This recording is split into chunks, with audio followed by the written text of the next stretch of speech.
welcome to So You Think That Was Good, Do You? A podcast where we take a look back at the films from your childhood and question the absurdity of their universes. My name is Evan, and as always, I am joined by Johnny.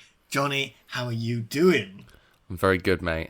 I'm ready. I'm ready to defend this film that I love so dearly.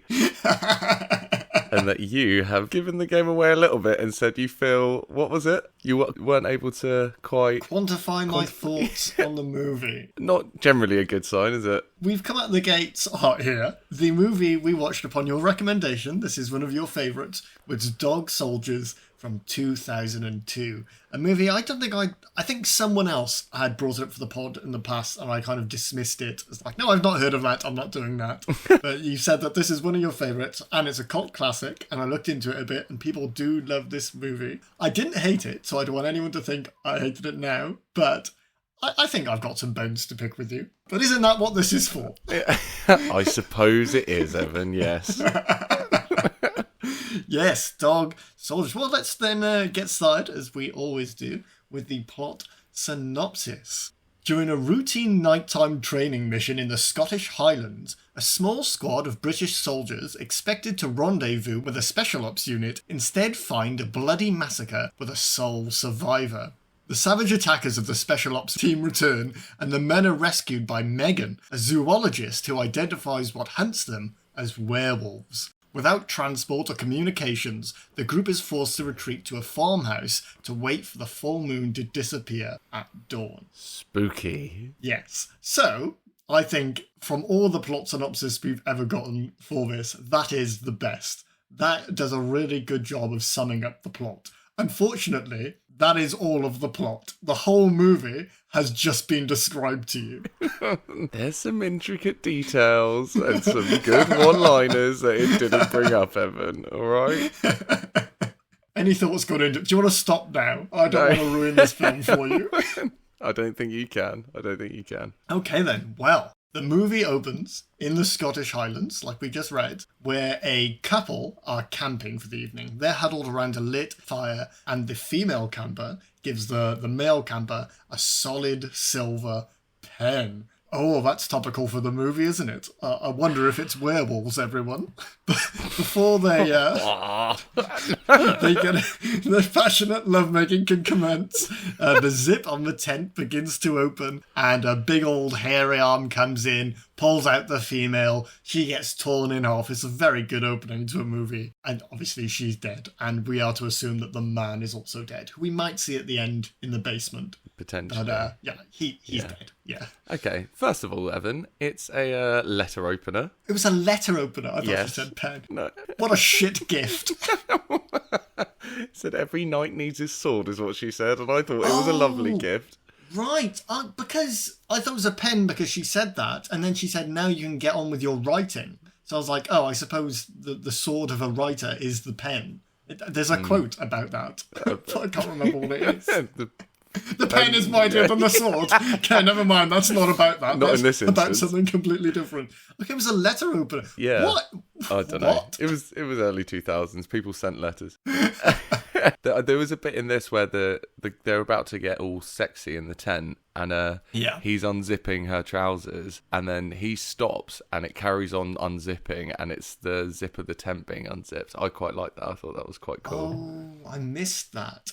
See, I was afraid this would happen because, and I talked about this too much last time, I'm going to do it now. You're so frantic keeping notes, and I was watching this with other people, so I couldn't pause it as much. Yeah. So I was worried I'd miss little intricacies like that. That's cool. But I don't want to come out the gate against this movie. There's a lot I want to talk about that's also really positive, Johnny. So Good. put her on. Then we cut to North Wales, where there's this military exercise going on. It's sort of a trial or a test for our protagonist, Coop. And he's running through like the trees. He's evading other people in the company. And he gets to the end and he passes with flying colours. And then the officer in charge of this, whose name is Ryan, I believe, Not laughing at that name, just so that this is an antagonist of sorts, and his name is Ryan, which isn't very scary. No, that's not a scary name. No. It doesn't accurately describe this man's aura, does it? What kind of guy this is, no. But this opening scene does, because he immediately asks Coop to shoot a dog in the head. And to give us an insight to the kind of guy Coop is, he doesn't want to. No. So, nice guy. Ryan shoots the dog in the head. Bad guy. Nice to have those two divided here and now. I think he's trained as a medic as well, Coop. So it's a bit rich for him to shoot something living in the head. They take, is it a Hippocratic oath? I know it's not quite a human, but it's there. Come on, man, you're a medic, not a vet. Shoot this dog. Look at it. It's way too cute. Nothing should be this cute. Shoot it in the head. Oh. Well, he doesn't, and Ryan is like, well, if you can't just shoot a dog in the head, you're not strong enough to join my company. I need people who will do anything, regardless of what the order is. End. It's 4 weeks later. We're in the Scottish Highlands again, but this time Coop is there with his current army unit, which is formed up of a few lads. I'm sure we'll get to their names. I didn't note them all here, but they'll become apparent throughout. So yeah, the helicopter lands, all the troops pile out into the surrounding forests, and they start to take positions and aim their guns around. It looks like they're on exercise, and we soon learn that they're actually on this exercise with the special ops unit that Coop had just tried to get into. To them, it seems like just run-of-the-mill stuff. Yeah. One of them is like annoyed they're missing a football game, so this is nothing dangerous going on yet. They don't think anything serious is happening, but they've all got their rifles, but they're only filled with blanks. There's an interesting bit in this where he says, get a position, I want to be on the move in 3 minutes. And from that command, exactly 3 minutes later in the film, they start moving. It's a nice little touch. That is a nice little touch. Oh, I'm winning you round. That did some work in winning me round. That is good. Well, there's a scene coming up now, which won me over like pretty much straight away. The sergeant, what is his name? Sergeant... Wells, yes. He's the only one I recognised in this. He was in Elementary. He played Lestrade in that. Yes. Captain Ryan as well, the special ops guy, was in Game of Thrones. Oh, of course, yes, he was the Onion Knight in that. Yeah. Yes. Silly Evan. Yes, so the sergeant is telling them all about his friend that he'd lost whilst they were out on the border of Afghanistan. Yeah. And he'd gotten blown up by an anti-tank mine. But the story he tells is so compelling. It's about how he got a devil tattooed on his bum cheek because the devil's more likely to save your skin than God. Yeah. And when he'd blown up, every part of him was eviscerated apart from the flap of bum cheek that had the devil tattooed on it. It was just a really compelling story. It was, and the way he, to be fair, throughout this, the others, I mean, the Coop as well, he does pretty well, but he especially he's a really good actor, this dude. Yeah. On a story that could quite easily be very silly, he still delivers quite a good performance. Goes to show he's actually a good actor, that man, that professional actor who's made a career in it. Yeah, that one. And I had been sort of doubting you up until this point because you messaged me before I started watching the movie and you were like, this movie's so great, the script is so good. I'd been watching, I was like, what's he on about? He can't have been that far into the movie when he sent that. And then this happened, I was like, right, okay, here we go. He also has a line earlier on where one of the lads has forgotten his watch, and he gives him his watch, and he goes, well, what about you, Sarge? And he goes, well, I'll count, won't I? Well, as they're resting around this campfire and sort of recouping from their journey so far, we get our first jump scare, which is just this massacred cow carcass, a Highland cow, which we'd just seen, by the way, very cute, one of the best types of cows. Absolutely. Falls into the fire. Everybody shits themselves and they start firing off blanks and everything. But for now, we don't really see where this corpse comes from, and they certainly don't know what's done it, but it looks like an animal or natural causes. We also see here, as they're sort of all palling about, Captain Ryan, the Special Forces bloke, he's spying on them with some night vision goggles from afar. And just as he's happy that they're moving along the course he wants them to, he just gets fucked up by a werewolf. He gets fucked up by a werewolf. I don't know, I'm burying the lead every time. We all know it's werewolves. There's when he's telling the story around the campfire about the hikers that went missing and they're all like, ooh, that's a nod to an American Werewolf in London. There's basically, throughout this, the writers try to nod at as many sort of werewolf films and stuff like that as he can. And he's saying how it's an escaped lunatic, where he uses the exact same phrase to describe Jack and David's attacker in American Werewolf in London. Oh, there we go. But it's literally littered with it. And in an interview, he's like, yeah, I think I got a bit carried away with all like the stuff, but not many people seem to notice, so it's fine. But it's only on like IMDb that people like apparently picked it up. Well, the boys pick up and they start making their way through the forest again. And they come across like what appears to be more meat and stuff on the ground, just sort of making things more foreboding. But just as they're sort of checking all that stuff out, a flare goes off in the distance. And when they get to the flare site, they find more viscera again. This is the third set of meat they find. But most of this is the Special Forces guys. And all their like equipment is still there as well. So clearly something fucked has happened. And then Ryan, who's the only one we saw get attacked, like pops up behind one of the boxes. Somehow he's still alive. And one of the boys, they tried to contact base, but they've got no signal out here. Of course, they don't resist the Scottish Highlands. And it's pre-COVID, so nobody's been injected with a 5G chip yet. And the captain keeps saying there was only supposed to be one. So clearly they've been sent here to like capture one of the werewolves or kill it. We don't know yet. And the army boys, they also find like weird equipment like nets and tranquilizers and stuff. From their perspective, that's weird because they're supposed to be on exercise against the Special Forces guys. So you do wonder, what were they going to do to me? Yeah. Nets! So there's another line in here where I really like, where they're swapping all their guns over for like live ammunition, and they've picked up some like MP5s and stuff. And Sarge says, so if Little Red Riding Hood should show up with a bazooka and a bad attitude, I'll expect you to chin the bitch. Yeah.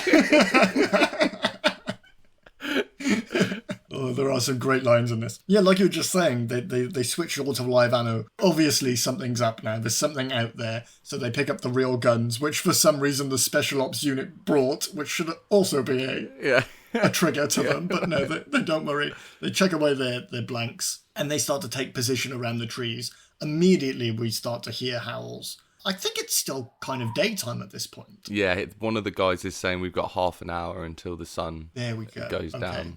So they start hearing howls everywhere. They sort of spread out and try and take on this enemy. Bruce, who's one of our army guys, don't worry, you won't have to remember him for long. His gun gets jammed and he immediately tries to take a run for it. Unfortunately, and this is my favourite thing in this movie, he's not looking where he's running, and he pelts full force into the world's sharpest tree branch and impales himself.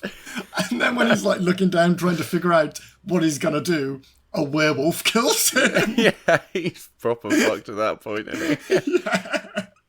I wasn't expecting it. I thought it would just be like, oh, this is our first glory shot of the werewolf. And he went into a fucking tree branch.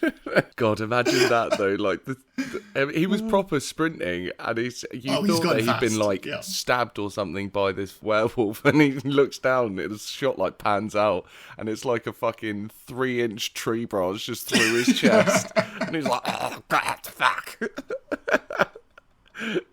Oh, brutal. His name as well is a nod to something else, another film, but I can't remember what it is.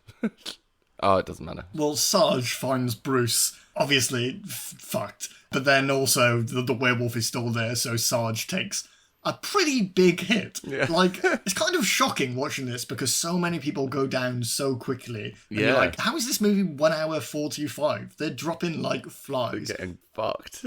Yeah. But they do manage to get Sarge away, even though his guts are literally hanging out. They're dragging along the floor as they run away together. Coop tries to shove his guts back in, which made me feel sick. Me too. Because he was like, they're not going to fit. And Coop's like, they will! They used to! It's that bit where he screams like, oh, fucking hell, Coop, my guts are hanging out. And so we'll just put them back in my room. He's like, they're not going to fucking fit! It's so gross. It is gross. It like made me feel actually quite sick because it's just all like a load of sausages. Yeah, they look like guts. He's just been disemboweled. It's grim. Somehow they managed to get enough in for him to run, and the werewolves begin to chase them through the forest. They're running down the hill. They sort of tumble into a road, And just as they do, a vehicle stops just before hitting them. They all get in. It's a woman. Her name is Megan. She's in the rest of the movie. The woman, Megan, is very blasé about everything that's happening. Like, not worried that these are... Yes, this should be red flag number one. You know, these are army men running from something. One of them has guts hanging out. And also, she lives around here. She knows there are werewolves. But none of that phases her. They just pootle on back to not even her house. No. And one thing that annoyed me here was one of the army men, the troops, says we were attacked by howling things. Come on, bro. You know they're werewolves. Just say werewolves. Why are you burying the lead? We have seen 3 werewolves already. You could just call them that. They're upright, wolf-headed men. One of them actually says, what are they, wolves? And she's like, well, you're half right. Even later on, where they've actively had them in the house and seen them, like, walking what would be on their hind legs. And he's like, I still don't believe these are werewolves. Like, why? Why? Why not? All the evidence points to it being a werewolf. But there's a bit in this car where there's one on the roof, isn't there? And he's got his hand in through the roof and he stabs it through the wrist. And the werewolf can't get his arm out. And it has to, like, rip it out, and it rips the knife through his arm. It's grim. It's a very visceral movie, this. Yeah, there's lots of, like, tearing and very bloody, as you would expect from a film like this. Yeah. But, yeah, it's cool. Well, they managed to reach a house. It's not Megan's house. It just belongs to some random family who live out here with all the werewolves. I wonder where they are. They begin to search around in the darkness. Coop finds a dog in the cupboard. It plays no major role in the movie until the end, so we'll get back to that then. They steal Megan's dinner. I call her the woman because I didn't learn her name until like an hour in. They steal Megan's dinner. They put some seasoning on Sarge's wound, and then they decide they've got to make a plan. The plan is Fort William is 4 hours away. They'll take the car and drive there. They go outside to secure the car, but obviously there's werewolves everywhere. We're now nighttime. So full moon, werewolves, dark. And in the darkness, as they're shooting, they accidentally blow up the car. No. Megan, again, is not really worried about the werewolves. She's annoyed that they've blown up her car. Fair enough. What happened, Evan, is that the werewolves fucked all the engine up on the car so that they couldn't leave. Oh, I thought they shot it and it exploded. There was an explosion. They did. They went out to it, but they fucked all the engine up, and then they shot the side of the car to get the fuel out, and then threw a magnesium flare on it to blow it up. Oh, okay. Yeah, you gotta watch, Evan. You gotta watch. That is a little bit cooler. Yeah. But honestly, when the werewolves are interfering with things, that's what annoys me about this movie. Because later on, they turn off a generator. And I don't know why. You're werewolves. Just kill them all. It's because they can see in the dark. Just go in the house and kill them. Yeah. I don't think that's that much of an issue in this. They are 8 foot tall, hulking creatures of the night, a line you have used to describe werewolves before. Windows don't stop them. Guns, as we learn very soon, have no effect. Just very little. Kill them all. Yeah. Yeah. We'll wait until we get to that part. But we'll get there. While this whole bit's going on, the dog, Sam, is... I was just about to say which, this. by the way, the dog's real name was Villariki Acia. And the director said it was very lovely, but kind of the worst trained movie dog he'd ever encountered. But that aside, the dog is like pulling on the sergeant's bandages the whole time and like trying to unravel it, which originally it was going to be actually on his guts, but I thought it was his guts. But the director said it was a bit too much. Test audiences didn't even like they pulling on the bandages, so they had to change it. But yeah, at this point as well, the special forces guy who's with them, who's able to run now at this point, wink wink, rather than just being a cowering mess. He's about to shoot this other dog. This motherfucker just loves shooting dogs, but not big humanoid dogs. He doesn't want to shoot at the werewolves. He just wants to shoot at defenseless ones. Normal sized dogs, yeah. Are you joking? I'm not going to shoot that dog. That's far too big. Well, bullets have very little effect. He knows that the bullets will have a large effect on that dog. He has prize in that area. Megan is very annoyed now, again about the wrong thing, that the army isn't here like, for the werewolves. They tell her that they were just out on a routine exercise. Ryan is suspiciously quiet at this point, and they don't really exchange much until later. This is one of the only bits about this film that I actually don't... It doesn't really make sense, because she's helping them, like, in shooting the werewolves, and she wants... apparently wants the military to come in and dispatch these werewolves or help her in some way. But should we save this to when it's revealed? Yeah. Because I would also like to discuss this. All right, let's do that. We might waste it now. Okay. Because it comes out of, well, not nowhere, but okay, we'll get there. Well, Coops and Megan now try to patch up Sarge. He is in a bad way, but they do like this. It's like a back alley operation. They're super gluing him up. They're holding the guts inside him. He has to be knocked out, and Coops punches him twice in the face. It's quite funny. I don't know if this was meant to have comical elements because it's not listed in the tags. No. I feel like there are jokes in this. There really are. This bit, I had to replay it because it made me laugh so much. Interestingly, during this bit, he actually was drunk. He actually drank like half a bottle of whiskey before he did it. So the first punch was like a stage punch, and then the second one, he actually hit him in the nose and broke his nose. It did look real. I just thought it was really good. Okay. He said he was all right, but because he was drunk, he didn't really feel it. But, I've been telling this fact about the super glue as well, because he's like, I need a bottle of whiskey and some super glue, because all his fucking stomach's hanging out. Yeah. And he's saying, "What do you know why super glue works best on your fingers?" Because it was developed in the Vietnam War to patch up battle-like injuries. And I still don't know if that's true or not, but this, again, is a nod to a reference in the Dresden Files, where a female character is disemboweled, and then they use super glue and talk about how it was used in the war, and then she says she saw it in a movie about werewolves. Oh, there we go then. Yes. The whole plot of this film is just aspects of other films. It's quite clever. Well, they finished patching up Sarge. Oh, and this is the point in the movie, by the way, where people are happy to call them werewolves. We're probably about half an hour in, but I'm glad that we're finally getting to it. But Megan reveals here that she's a zoologist. She's been here for 2 years.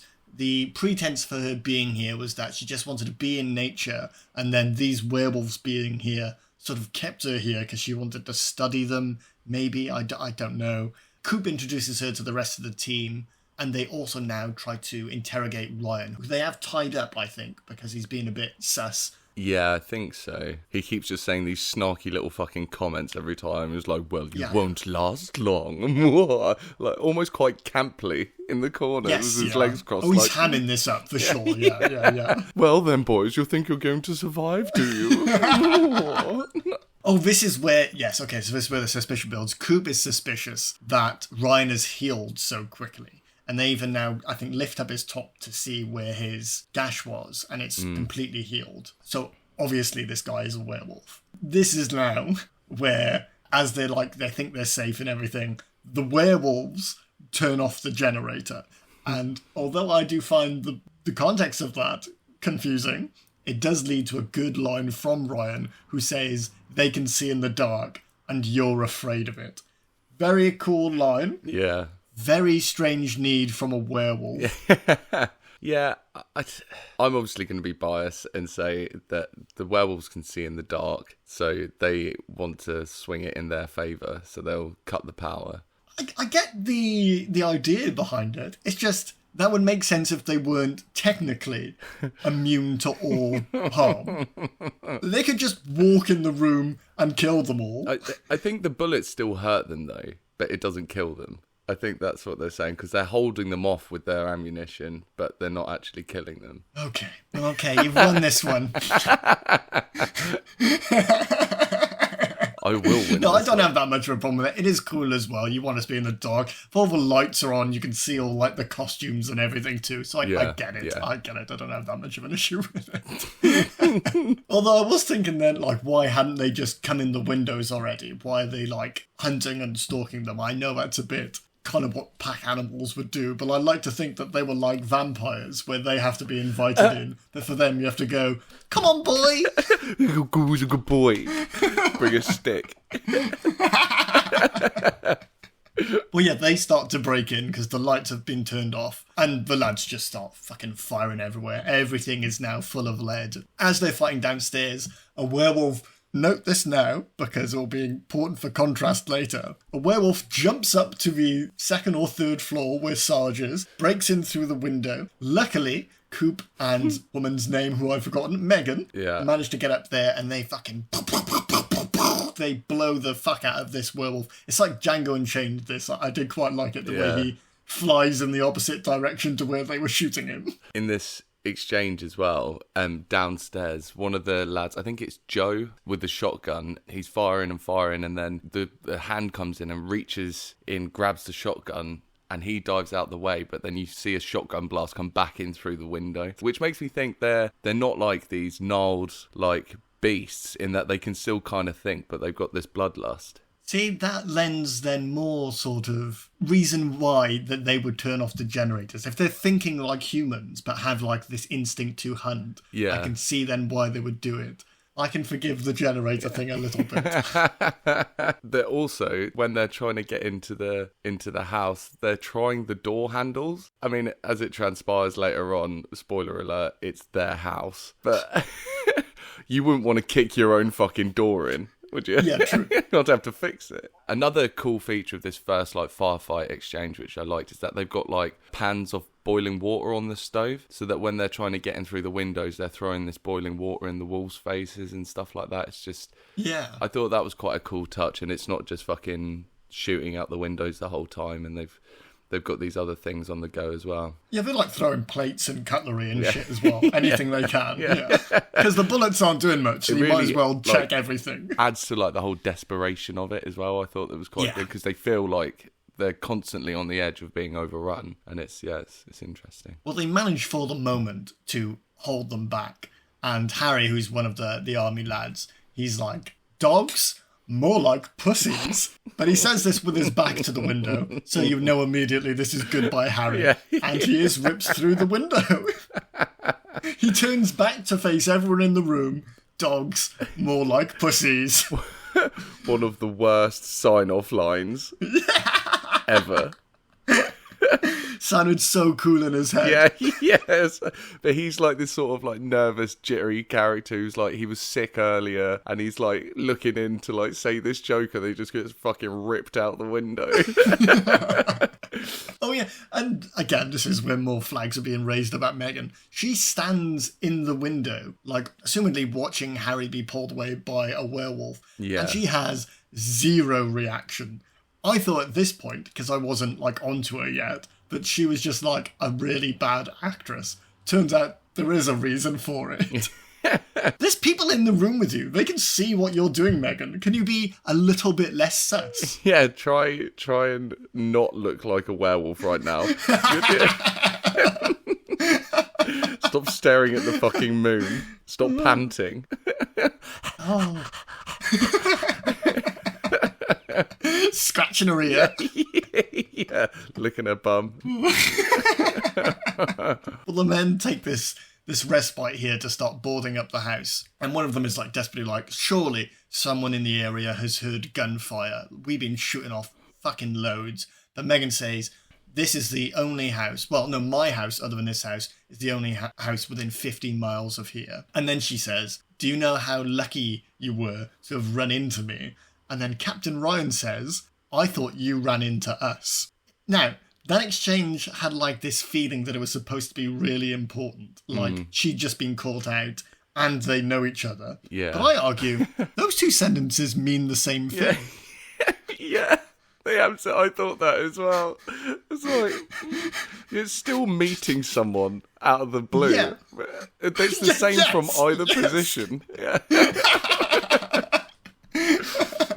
Yeah. But I suppose it was supposed to imply that she was out there looking for them, as opposed to it being an accident. I think But that was not clear from the delivery. But if she's out there looking for them, wouldn't she just be in her werewolf form hunting with the rest of the pack? What does she have to gain to being in the Land Rover? Well, again, I think this is part of her plan that we're confused with. Yeah. Because she has an objective, which is sort of not to be a werewolf. Yeah. But she gives up on that very quickly. I think so. They say their only hope is to wait it out until daylight now, which is in 6 hours, I think they say.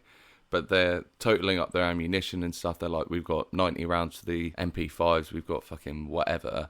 And it's like, it's just not going to be enough. We've got enough to maybe hold them off for another attack, and that's it. But she is still trying to convince them about them being werewolves and this stuff. And she's saying, well, if they're real, what else is real? Like, if this line between reality and myth is like being blurred now in front of their eyes, what else is real? So I thought that was quite a cool concept that they bring that up within a film like this to say, like, maybe vampires are real and other shit like that.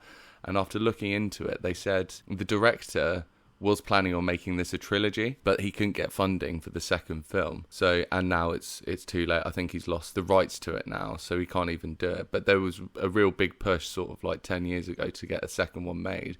But I would have liked to have seen a trilogy of this, and what other... I bet the second one would have been fucking awful, but as a standalone film, it's quite good. But if you're trying to bring in werewolves, fuck off, Evan. I'm only joking, but...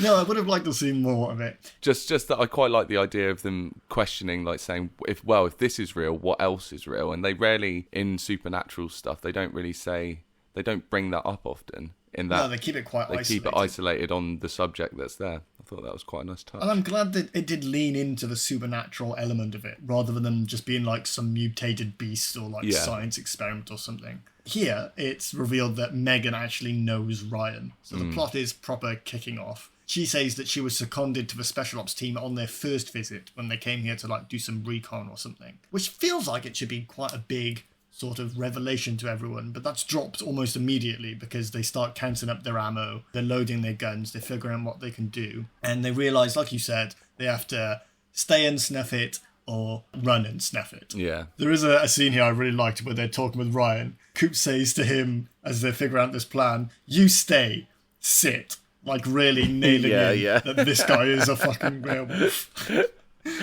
Good boy. And Megan realises now, however confusingly it is for her own objectives, that there is a Land Rover in the barn that belongs to the family who lives here, but she doesn't know where the keys are, so someone who knows how to hotwire cars needs to go out there. Also, they'll need a distraction for the, 5-6 werewolves that are out there? Let's hope they're quick and loud. Well, Spoon decides to be the one to... He's one of the army men, by the way. I don't know if we've mentioned him yet. He's a fucking gangster, this guy. Yes, he's the one who wanted to watch the football. He's a loudmouth. He doesn't mind being the distraction. He goes out through the top floor window. He makes all the noise he can. And Joe, who's another one of the army lads, he's the one who's going to run into the barn and hotwire the car. He manages to get in there. Spoon, purpose over, fucking runs back up the rope.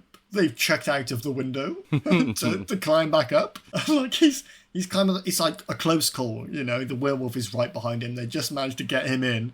And then the werewolf is also climbing up the rope, even though 20 minutes ago one jumped from the ground into that very same window. And instead of like just doing anything other than hold the rope, the werewolf continues to do that, and then one of them cuts the rope and it falls. It was silly. It felt like it was meant to be comical, but again, this wasn't labelled as such. So I'm going to take that as the film was being funny in some way. Yeah. Because it didn't detract from it too much. This does have to go on. In reality, if these people were with 6 werewolves, if werewolves existed, they would all be dead, because they wouldn't have bothered with the generator or waiting outside. But here we are. Suspend your disbelief.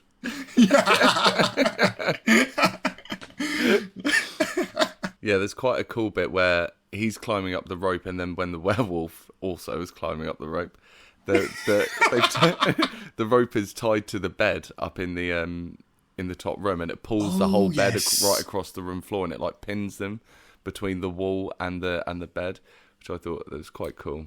I like that bit. And I like to imagine that the guy who plays Sarge was still drunk then, because he proper overreacts. Like, what the hell's going on? You fucking what? He's a proper like London boy.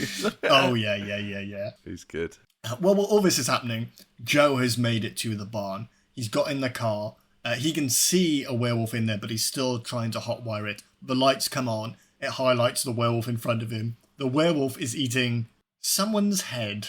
Terry. Terry was his name? Yeah. You called him Harry earlier, I think. Did I? I think so. Or Barry. His name's Terry. Terry, close enough. Survive longer, I'll remember your name. Stop being such a melt and dying. And he's still alive at this point as, like, the werewolf is chewing on him, and he turns to Joe and, like, begs to help him with his eyes. But then the werewolf rips his head off, throws it at the windscreen of the car. Very cool. The windscreen wipers come on. It's fucking shoveling the head about. Joe is like, fuck this. And he drives out past the werewolf and, like, parks up in front of the house. But it's not over for poor Joe. He feels breath coming from behind him. There was just a werewolf sitting in the backseat of the car. I imagine he was just sat there all night. Who knows? Just asleep. Waiting to be taken somewhere. Chasing cats. And by the time everybody makes it out to get in the car and run, Joe's dead.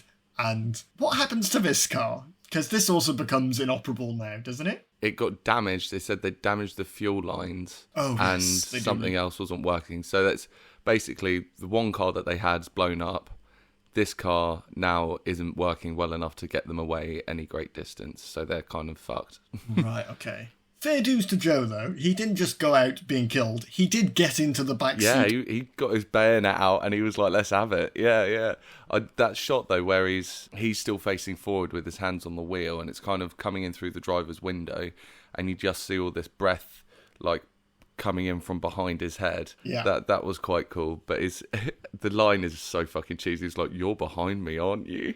Yeah. I was like, oh god, that could have been so much cooler. Still good. He got in the back. There's another one coming up. There's a few scenes where, like, people just try to take on a werewolf. Yeah. If it were me, I would literally lift my chin as high as I could get it and I would be like, do your fucking worst. I'm not going to fight you. Just rip my throat out. I know you want to anyway. I would have shot myself on the way to the house. Have you seen that? There's fucking werewolves in these woods. There are howling beasts chasing us. Humanoid howling beasts. Oh, the werewolves disperse after this. Now, we need a bit of a breather. If they keep attacking, the film's going to end too early, and everybody needs to regroup. So they sort of run off. This is where Coop checks the car. It's all fucked.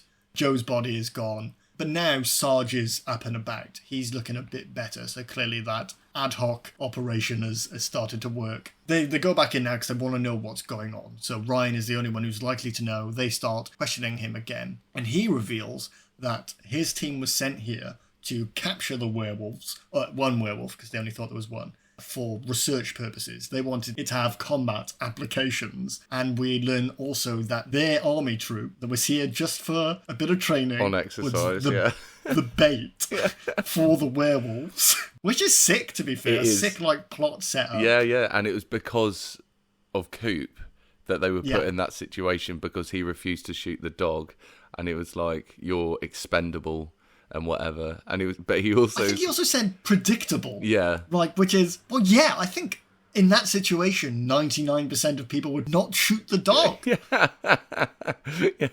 If I had to take a survey on the street outside my house. If there was a pointless question. If someone was going to give you a job to shoot a dog in the head, would you take it?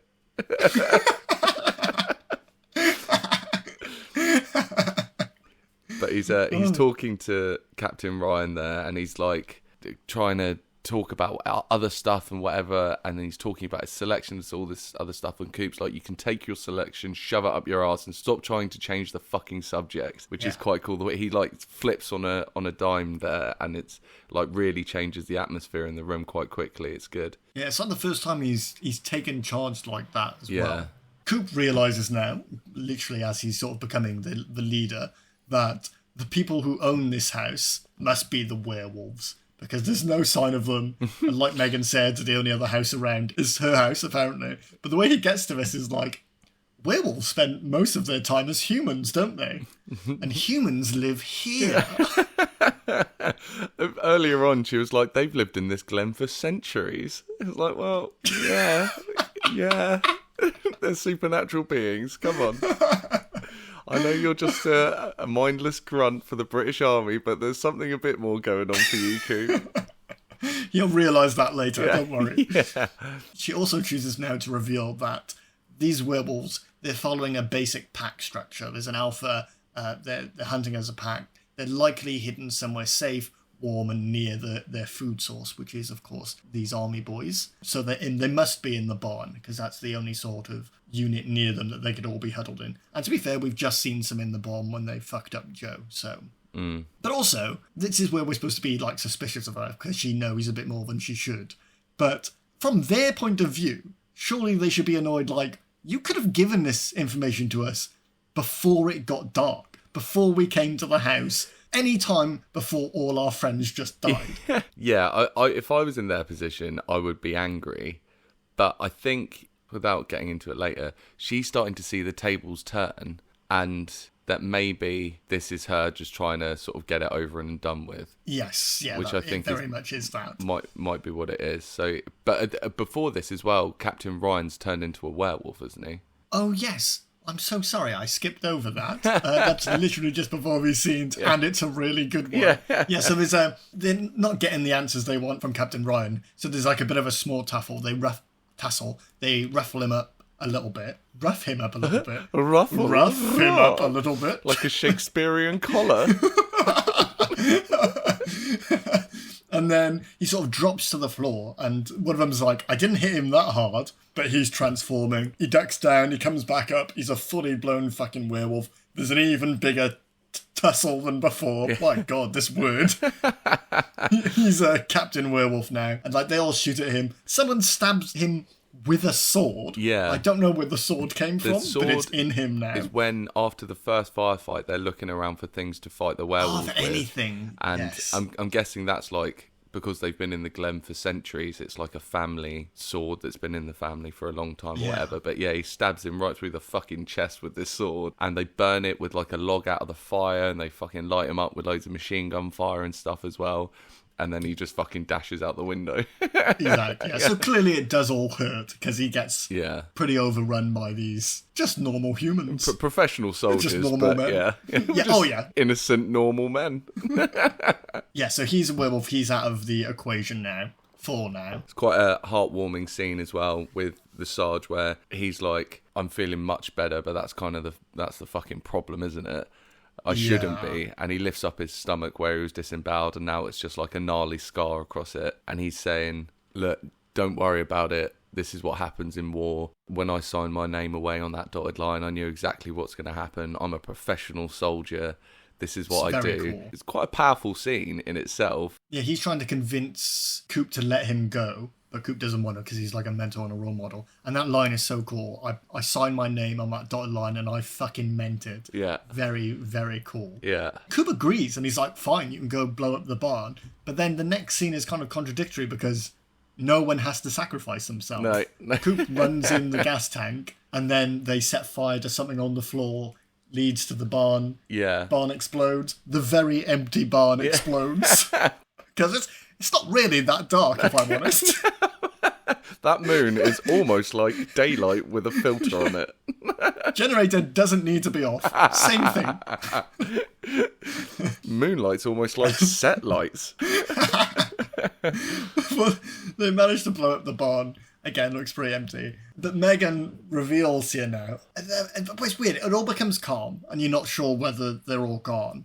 But it's just now Coop and Megan downstairs somewhere in the house. And she reveals... No, Coop realises that Megan lives in this house through like a really weird string of evidence. He's like, you're the one who is taking the picture. That's why you're not in the family picture. Big leap. Yeah. Well, she takes a picture for every family photo. Yeah. The family must hate her. Yeah.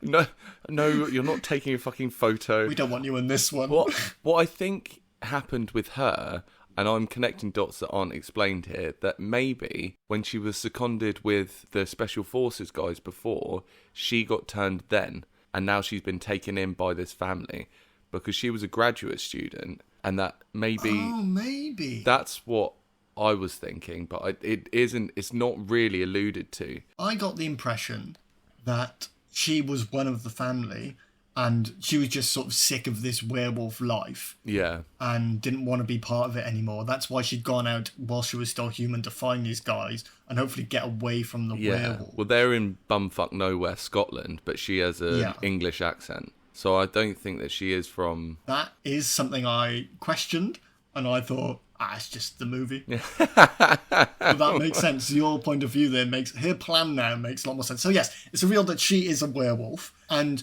she's been trying to help them get out this entire time because it presented an opportunity for her to get out as well. But as Johnny said earlier on, as things started to turn and it didn't look like they were going to get out, there's like a moment you can see internally where she flips back to the other side and stops being helpful. And that's when she tells him to blow up the barn, because she reveals now the werewolves are already in the house. They've already been in the house. She just unlocks the door and they're there.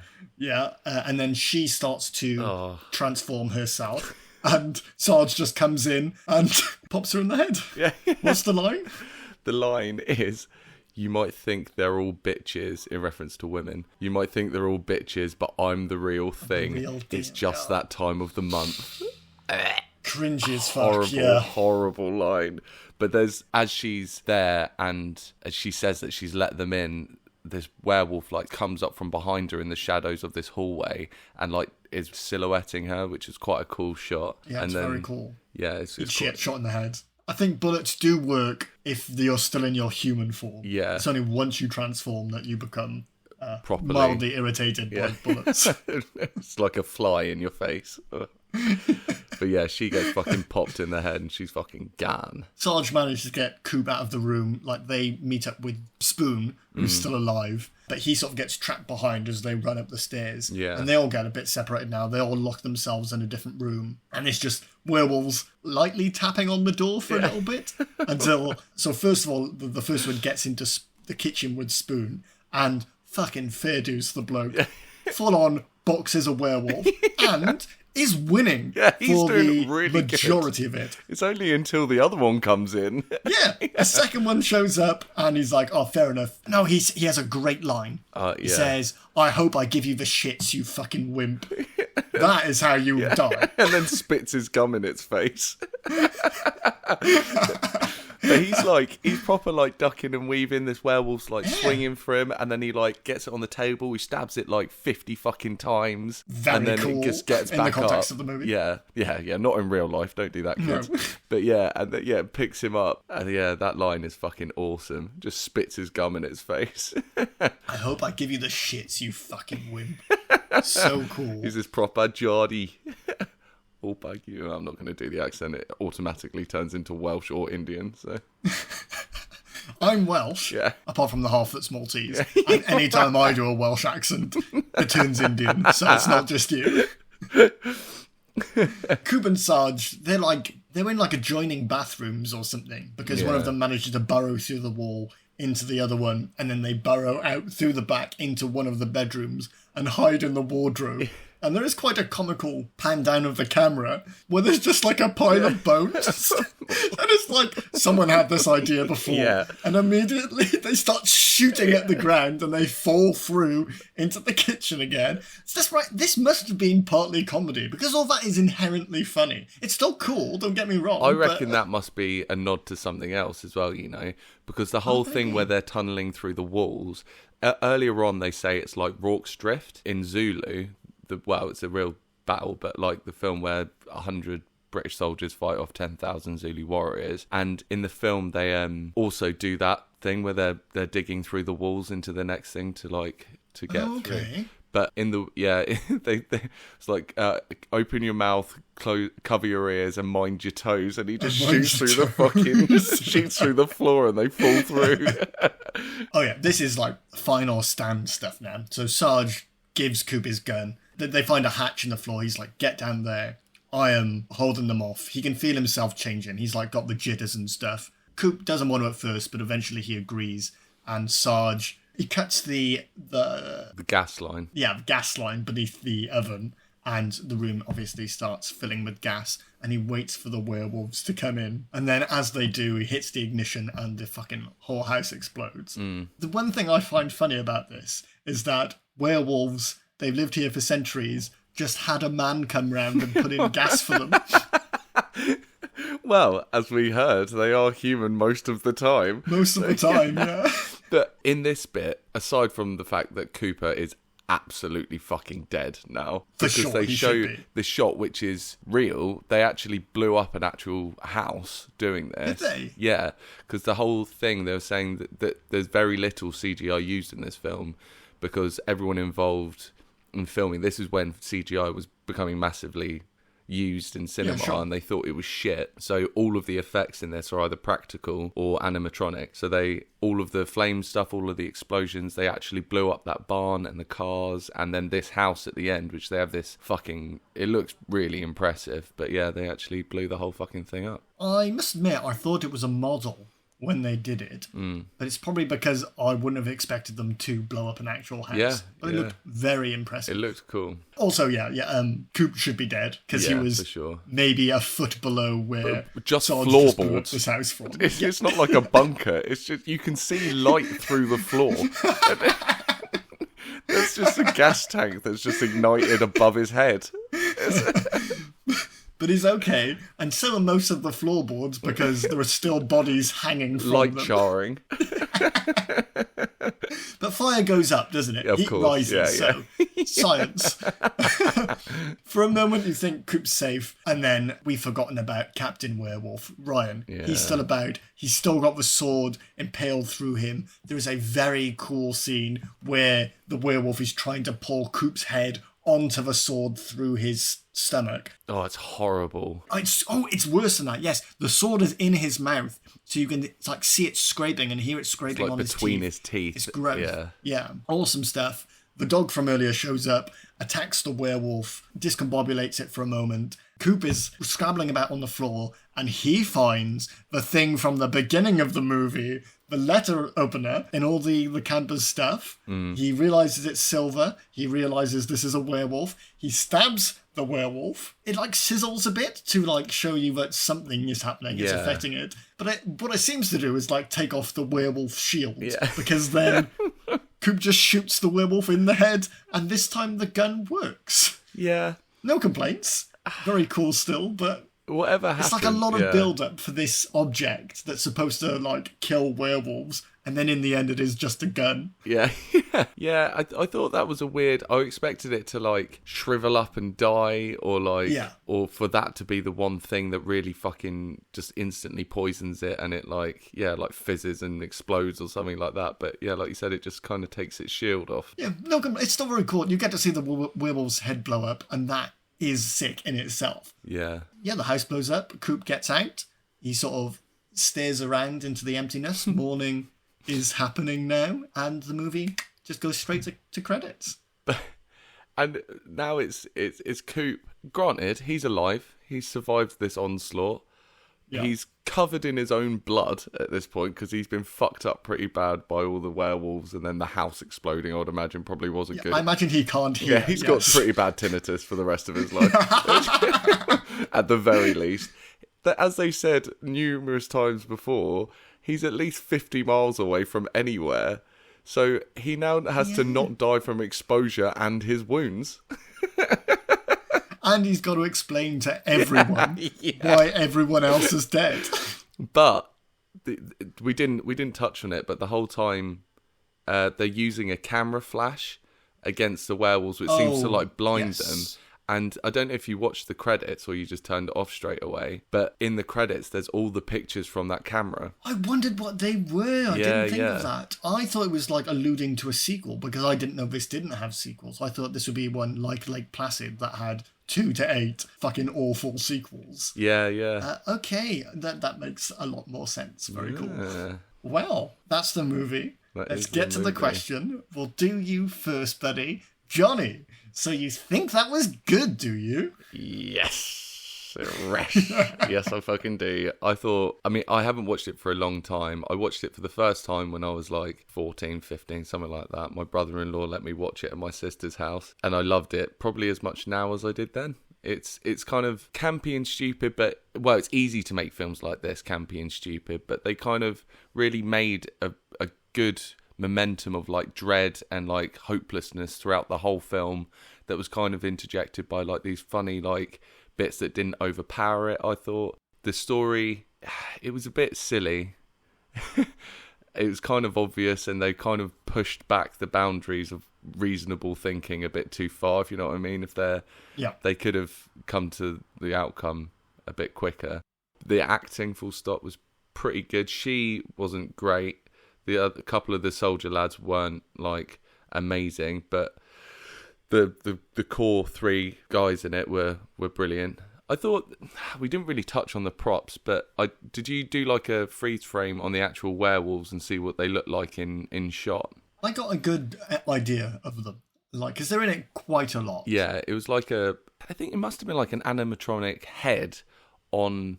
They used dancers for it because they wanted to have them this sort of like disjointed like movement to them. But then they also had stilts and like this leathery sort of bodysuit thing on. I thought they looked quite cool, but because it was all practical and prosthetics and stuff like that, I thought it looked not horrible for a film with a very small budget. Yeah, not a lot of people know about this film. Yeah, again, never heard about it, really. Yeah, it's solidly in my top 15, I reckon. I love this film. Evan? All right, here I go. I think, having just talked about it a lot, I feel a lot more positively about it than I did. I think it's because I missed so many of those intricate details which explains the plot for me, because naturally that happens when you're fucking taking it down for some reason. On the whole, really enjoyed it. But the things that held it back for me are, one, I am quite scared of werewolves. They're one of the things that terrifies me the most. It's the last thing I would want to be in a horror situation with. And I think what degraded from this was there were too many. Well, I only needed one. That's what would have been scary. And it's hunting them, it's stalking them. I think it being this barrage of all them attacking all the time took away from the movie rather than making it suspenseful and scary. It was more just like, I need a second to breathe, but every second there's a werewolf arm, there's like a flash of its face. That's what I liked about it, though, interestingly. That's the aspect that I like, is because it's not the usual thing that you get with werewolves where they're sneaking up on you. It's like they're nowhere safe as opposed to you're trying to avoid it. I don't know, it feels like they spent the budget to me on like multiple versions of this costume when they could have really honed in on one and made it just that bit more believable. I don't think they're being, because there's quite a lot of them. There's like 6. Yeah. Maybe there's not that many suits because they're not all in the same shot. I don't know, the being so many for me took away a little bit. But then there's a lot of characters as well, so maybe it was to rationalise why they couldn't gang up on the werewolf. Because I did enjoy where they all like beat on Ryan when it was just one werewolf in the room, so that was good. I initially didn't like what Megan's story was, but you explaining that she was probably a student who got turned and then had to stick around because she was a werewolf. Yeah. Acting, great. 2 great British actors in this who aren't in enough stuff. Yeah. Coop I've not really seen in other stuff, so I can't attest to what he's been in, but I enjoyed him in this. Yeah, he's been in some things. He's been in quite a few big like US dramas and stuff now, I think. But, But a few of them have been in fairly big stuff now. But again, this was in 2002, so they're all like in their mid-40s, 50s now, I think. I guess the only thing was that silver letter opener, to place it right at the beginning of the movie and then it just be forgotten about until the end, and it sort of end up where he needed it to be. It's a bit easy, and then it not do the job fully. Yeah. But it was a cool movie in between then and there. And you're absolutely right in your message. The dialogue in this, apart from a few lines here and there, but not everything can be perfect 100%. The script was excellent. Yeah. Just fucking beautiful. Loved it. It's very sort of British horror. Yeah. If that's it, you wouldn't get anything like this written. Well, I can't think of anything like this. Maybe The Evil Dead, because I know that the director was a big fan of that. It's got the same sort of stylistic choices. That's what Bruce could have been a reference to. That was it. Bruce Campbell. Yeah. Yeah, stylistic choices are quite similar to that in some ways. So it's trapped in the house/cabin. It's the same sort of setup. Yeah. People turning inside. Yeah, so he wrote this as a response to Werewolf in Paris or something. Sure. Yeah. Which was like famous for being fucking awful. And he wanted to make something that was a bit more, I don't know, not shit, I guess, and a bit more fun. It didn't feel shit. Like, I didn't watch this and think, why did Johnny recommend this? I can see why this is a cult classic. And I've seen worse movies that have achieved that status. I think it was just a personal thing for me. I'd like there have been one, maybe the twist there being 2 werewolves, but you still have the people that turn. Just having so many all the time. And maybe it's because they weren't utilised. It was alluded to there were so many, but I never felt like they were completely surrounded the entire time. No, that's true, actually. I see what you mean so maybe there. It was that. If there was, if they were actually fighting, if they thought they were only fighting 1 or 2 even, and then it turns out at the end there was actually more, and they weren't actually out of the woods yet.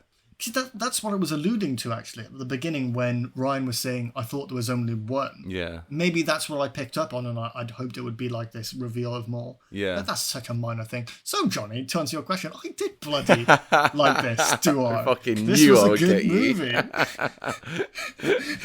Good. Yeah, I enjoyed this. Good. Thank you very much. Thank you. Thank you for coming round. Beautiful. Well, thank you all for listening, and thank you, Johnny, for joining me as usual. Leave us a 5-star review on the platform you're listening on right now. Follow us over on Twitter and Instagram at So You Think Pod. And until next time, goodbye. Ow.